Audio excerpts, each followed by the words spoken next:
Okay, आज फिर से जान लो थोड़ा सा फीमेल साइकोलॉजी के बारे में। और सबसे बेस्ट यूनिवर्सिटी विजिट करने वाले हैं आज हम लोग, इंस्टाग्राम रील्स, जहाँ पे है फीमेल साइकोलॉजी, मैन साइकोलॉजी जरूर बहुत अच्छे से बताई जाती है, कोई फॉल्ट नहीं होता इनमें। सबसे बेस्ट यूनिवर्सिटी है भाई, एजुकेशन बिल्कुल टॉप नॉच है, बिल्कुल तुम्हारे दिमाग की नसें हैं खुल जाएंगी, दिमाग की नसों में जो रक्त है फुल स्पीड में तैरना स्टार्ट कर देगा, 800 की स्पीड पे ओवर स्पीडिंग करेगा भाई। एक और साधारण दिन नेक्टर ने फोन खोला और उसने इंस्टाग्राम रील्स खोली और उसे देखने के लिए मिला कि एक रील के अंदर एक बंदा रो रहा है भाई, किलस रहा है भाई, और एक लड़की है उसे कंफर्ट करने की कोशिश कर रही है उसके कंधे पे हाथ मार के। बट कैप्शंस कहता है in her mind why he is such a bitch. और लोग है कमेंट सेक्शन में कह रहे हैं हाँ भाई लड़कियां तो ऐसी ही हुए हैं, ऐसी ही हुए ये लड़कियां तो भाई मैंने देख रखी। एंड पर्सनली मैं भी कहूंगा कि फीमेल से अरे ठीक है, मैं ये नहीं कहने वाला, ये भाई मेरे से तो दूर रखो, ये कोई फीमेल साइकोलॉजी नहीं है। अब इसको तो मल्टीपल वेज में जान लो थोड़ा सा। यू हैव टू अंडरस्टैंड कि लड़का और लड़की कुछ नहीं होता भाई। जब भी बात करो एक ह्यूमन की बात करो और एक एज अ इंडिविजुअल की बात करो। ये इंसान गलीज है तो ये गलीज है, सभी गलीज नहीं है, ये ही घटिया है बस सामने वाला, ऐसा बात करेंगे हमेशा हम। अब देखो सबसे पहला मेरा पॉइंट ये आता है ये रील देखने के बाद कि बात कुछ ऐसी है कि ज्यादातर बॉयज और गर्ल्स को है ना नहीं बताया जाता भाई कि कैसे हैंडल करे किसी को रोते हुए। अगर इमेजिन करो तुम्हारे सामने अभी कोई रोने लग जाए, तुम फ्रीज हो जाओगे भाई, चाहे तुम्हारा कितना भी अपना हो, क्योंकि तुम्हें पता ही नहीं है हैंडल करने का, तुमने सीखा ही नहीं कभी कैसे हैंडल करे, कैसे बातें करे, क्या कहूँ इसको, अटक के खड़े हो जाएंगे। जैसे तो आइसक्रीम ली थी और जमीन पर पड़ गई, अब क्या करूं भाई, अब तो कुछ कर ही नहीं सकता, तो आइसक्रीम को देख रहे हैं बस, क्या करें, आइसक्रीम पिघले जा रही है वहां। ज्यादातर लोग है किसी को रोते हुए देख के ऑकवर्ड हो जाते हैं भाई, क्योंकि उन्हें पता ही नहीं है क्या कहना है। प्लस इस रील पे कुछ कमेंट्स भी हैं भाई, कमेंट पढ़ लेते हैं चलो। I have to agree, my sister's boyfriend cried to her and she felt hella awkward. लो कंफर्म हो गया ये चीज। यू हैव टू अंडरस्टैंड कि ह्यूमंस की बात है ये कि ह्यूमंस है कुछ चीजें नहीं सीखे होते। इवन तो मेरे को ऐसा लगता है कि ये है ना सबसे बेसिक चीजों में से आता है कि कैसे तुम किसी को कंफर्ट दो। जब किसी इंसान को ऐसा लग रहा पूरी की पूरी दुनिया डह गई, बिल्कुल खत्म हो गई, वो किलस रहा है, रो रहा है, तब तुम्हें कंफर्ट देना उसे आना चाहिए। ज्यादातर लोगों के दिमाग में शब्द ही नहीं पैदा होते जिस टाइम पे ऐसा कुछ होता,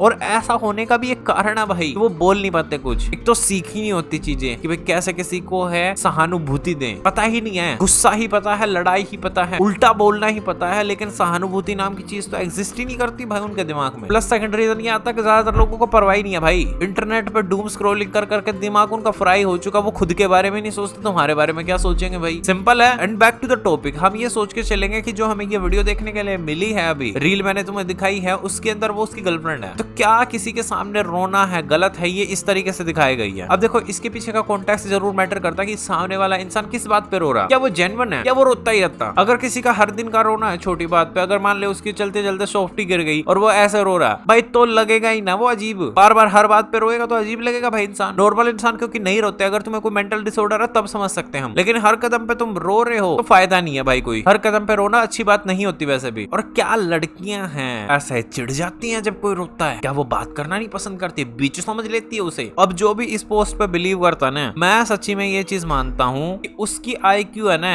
एक है भाई, वो भी माइनस में, क्योंकि अगर तुम एक इंसान को ही नहीं समझ पाए, क्योंकि इंसान ऐसे ही होते हैं भाई, कुछ नहीं केयर करते, कुछ केयर करते हैं, कुछ बदतमीज होते हैं, कुछ ये सोचते हैं ये क्यों रो रहा, और कुछ ऐसे होते हैं केयर करते हैं रैंडम बंदे की भी कि क्यों रो रहा है, ये कोई प्रॉब्लम तो नहीं होगी इसके घर में। लोग है जो अलग अलग होते हैं, अगर कोई इंसान ऐसे रिएक्ट कर रहा है ना कि अरे या तो रोता ही रहा है, और तुम आज ही रोए हो और आज ही तुम परेशान हो गए किसी बात पे, तुम्हारा टूट गया पूरा दिल, तो यू हैव टू अंडरस्टैंड ना कि सामने वाला घटिया इंसान है भाई, सिंपल भाई, घटिया है, कोई ज्यादा नहीं सोचना इसमें, कोई ज्यादा डीप साइकोलॉजी नहीं, सामने वाला घटिया ही है भाई। लाइक अगर तुम एम्पैथी भी नहीं दिखा सकते, सिंपैथी भी नहीं दिखा सकते, कुछ नहीं दिखा सकते भाई, तो फायदा क्या भाई, क्या ह्यूमन ही नहीं हो तुम तो फिर। एंड पर्सनली मेरे को ऐसा लगता है कि इन पोस्ट की वजह से है ना फालतू में ना लोंडों के दिमाग में, लड़कियों के दिमाग में ना एक अलग ही साइकोलॉजी सेट होती जाती है। लड़का है जो अपनी प्रॉब्लम शेयर करने से, रोना का तो छोड़ ही दो, रोना तो बहुत दूर की बात होती है, अपनी प्रॉब्लम भी 10 बार सोचेगा शेयर करने से अपनी बेटर हाफ के साथ, बिकॉज़ द रीजन उसे वीक नहीं दिखना, उसको सिग्मा बनना है। अब कुछ लोग है रोना देख के ऑकवर्ड हो जाते क्योंकि उन्होंने कभी देखा नहीं होता, और कुछ लोगों की पर्सनैलिटी ही स्टोइक होती, और ये डिपेंड करता अलग अलग लोगों पे। और ये किसी सिंगल जेंडर की साइकोलॉजी नहीं है। और क्या इमोशनल होना हेल्दी है? आई फील दैट हेल्दी है भाई, बट सामने वाले पे हर चीज के लिए डिपेंड होना अनहेल्दी है। अगर तुम रो के हर चीज सोचते हो कि सामने वाला तुम्हारे लिए हर चीज ला के रख दे कदमों में, वो अनहेल्दी है। वो सामने वाले को ओवरवेलम कर देगा, पूरा भर देगा अंदर तक। ये बात मैं इमोशनल स्टेबिलिटी के बारे में कह रहा हूँ। और क्या लगता है कि कोई बंदा रोता ही नहीं है वो अट्रैक्टिव है? ऐसा ही गधा बुद्धि वाली लड़की होगी और लड़का भी होगा भाई, कि रोऊंगा नहीं, अट्रैक्टिव लगूंगा। ये मेरे को पर्सनली वही चीज लगती है जो जिस तरीके से सोचते हैं ना लोग, मैं बैडी बन जाती हूँ और मैं सिग्मा बन जाता हूँ। बैडा सिग्मा क्या बकचोद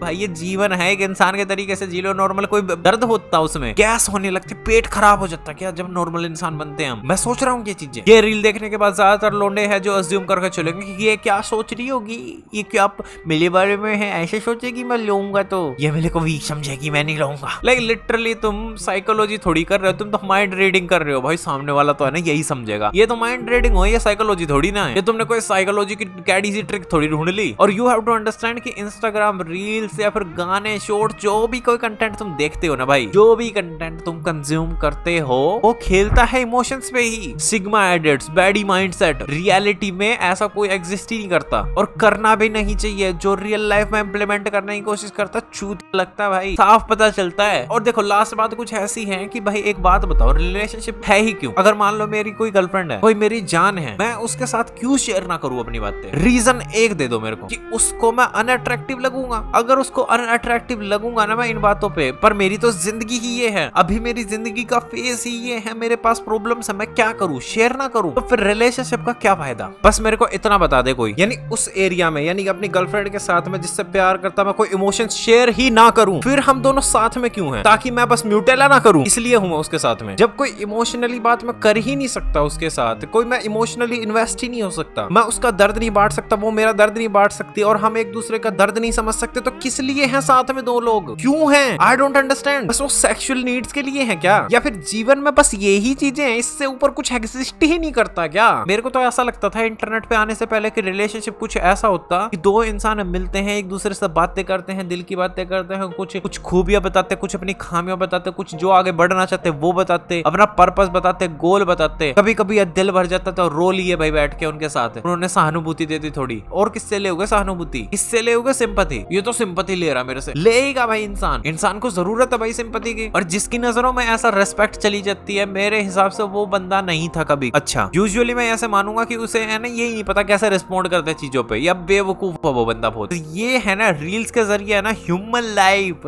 ह्यूमन साइकोलॉजी, इंसान, female psychology, dark female psychology, male gaze, female gauge, ये चीज, सिग्मा, बैडी माइंडसेट, बड़ा माइंडसेट, ये बकचोदियों से है ना ऊपर उठोगे ना जब, तुम्हें एहसास होगा कि मैं क्या चूतिया बंदा था भाई जो इन चीजों में बिलीव करता था। क्योंकि रियल लोगों के तो रियल इमोशंस होते हैं, दिल होता है उनके पास। जिनके पास दिल नहीं होता वो इंसान नहीं होते। जिनकी आंखों में आंसू नहीं आते उनकी आंखें हैं देखती ही नहीं है चीजों को। जिंदगी बहुत साधारण थी इंटरनेट से पहले, लोग नॉर्मल रहते थे। आई अंडरस्टैंड भाई कुछ बेनिफिट्स आए हैं इंटरनेट के, लेकिन मैं कमियों की ही बात करने बैठा हूँ आज। तुम जितनी जल्दी समझोगे उतना सही रहेगा कि ये चीजें है ना तुम्हारी जिंदगी में कोई वैल्यू ऐड नहीं करने वाली। सादा जीवन, उच्च विचार इज द बेस्ट थिंग। यही तुम्हें आगे बढ़ा सकती है और यही तुम्हें आगे लेके जाएगी, और आगे लेके नहीं जाएगी, तुम्हें गिरने से भी बचाएगी। जो लोग जितनी टैक्टिक सोचेंगे ना इन चीजों को देख के कि मैं रोऊंगा नहीं, मैं वो नहीं करूंगा, मैं ये नहीं करूंगा, मैं वो नहीं करूंगा, ये नहीं हूं मैं, वो नहीं हूं मैं, या मैं ऐसा हूं, मैं वैसा हूं, मेरे को वैसा बनना है, ऐसा बनना है, तुम जितना ये सोचते जाओगे ना उतना ही तुम अपने आप से दूर होते जाओगे, उतना ही डिप्रेशन वाले स्टेट में जाओगे, उतना ही तुम कॉम्प्लिकेट करते जाओगे अपनी जिंदगी को, औरों की जिंदगी को, और उतना ही तुम्हें ऐसा लगेगा कि जीवन है ना बड़ा कॉम्प्लिकेटेड होता जाए, उलझता चला जाएगा तुम्हारा जीवन। अगर तुम इंटरनेट की ये साइकोलॉजी वाली ट्रिक्स में ना घूमते फिरते चले गए, बहुत प्रॉब्लम होगी भाई। बाकी तुम क्या सोचते, तुम्हारे क्या थॉट्स बनते हैं इस चीज पे, मेरे को कमेंट सेक्शन के अंदर जरूर बताना। बाकी the real actor this side